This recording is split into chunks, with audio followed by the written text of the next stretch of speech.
Ya, kembali lagi tentunya di program Bukan Perempuan Biasa bersama Kak Lia.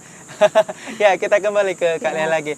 Tadi mengenai profil ya, profil Kak Lia sebagai koordinator ya, Kotaku, Kota Tanpa Kumuh, dengan Spark ya. Spark. Iya, betul sekali.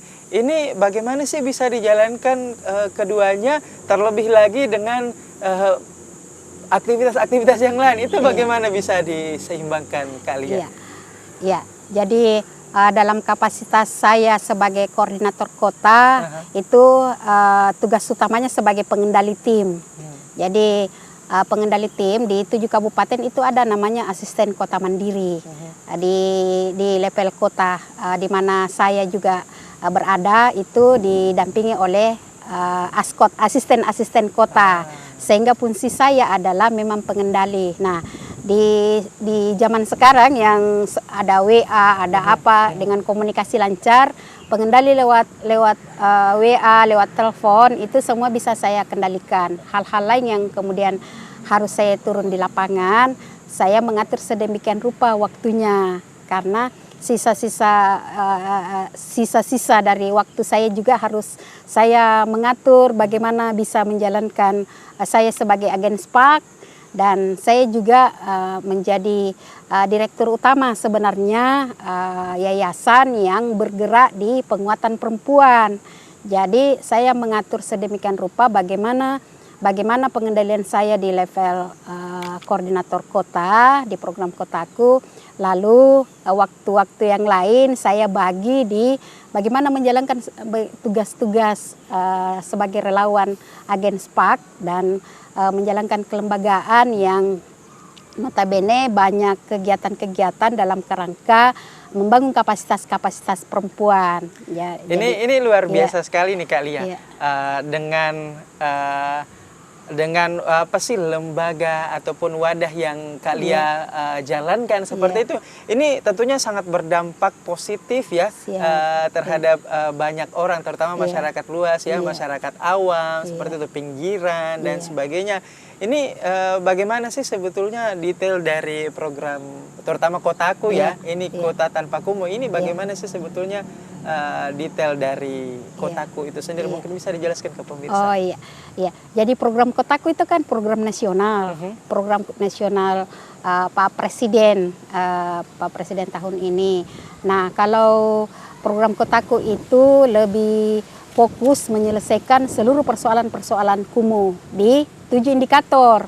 Jadi 7 indikator yang dipotret. Ya, salah satunya bagaimana drainasenya masyarakat, bagaimana jalan, bagaimana air minumnya, bagaimana persampahan, bagaimana sanitasi, bagaimana proteksi kebakaran, dan mendorong bagaimana pemukiman-pemukiman memiliki ruang-ruang terbuka publik yang merupakan tempat-tempat sejenak mungkin masyarakat untuk bersenda gurau. Jadi penataan pemukimannya jadi ruang-ruang terbuka publiknya lebih didekatkan ke masyarakat. Kalau dulu-dulu misalnya untuk merefresh mereka harus cari tempat-tempat wisata yang jauh, yang mungkin memerlukan ongkos, biaya.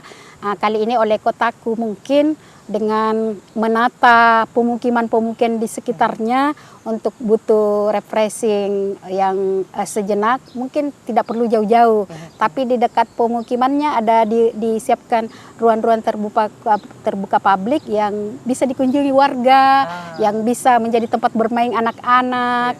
Nah, itu konsentrasi yang kita lakukan di beberapa kabupaten terakhir ini, khusus misalnya di wilayah saya menceritakan di wilayah saya di daerah selatan, dan terkhusus di mana tempat saya berada di Kabupaten Goa. Karena khusus untuk koordinator kota, korkotnya bertempatnya di Goa. Iya, kalau di kabupaten lain ada asisten kota mandiri namanya. Nah, kalau kegiatan lain ada kita bentuk kelompok pemanfaat dan pemelihara. Artinya bahwa apa yang telah dibangun itu harus menjadi milik masyarakat dan dipelihara. Jadi dengan hadirnya kelompok pemanfaat dan pemelihara, alhamdulillah kalau mungkin jalan-jalan saat ini ada yang jalan-jalan ke misalnya ke program Kotaku yang bahkan oleh pembangunan-pembangunan lain, kita sudah mulai mengajak masyarakat, warga untuk ikut memelihara.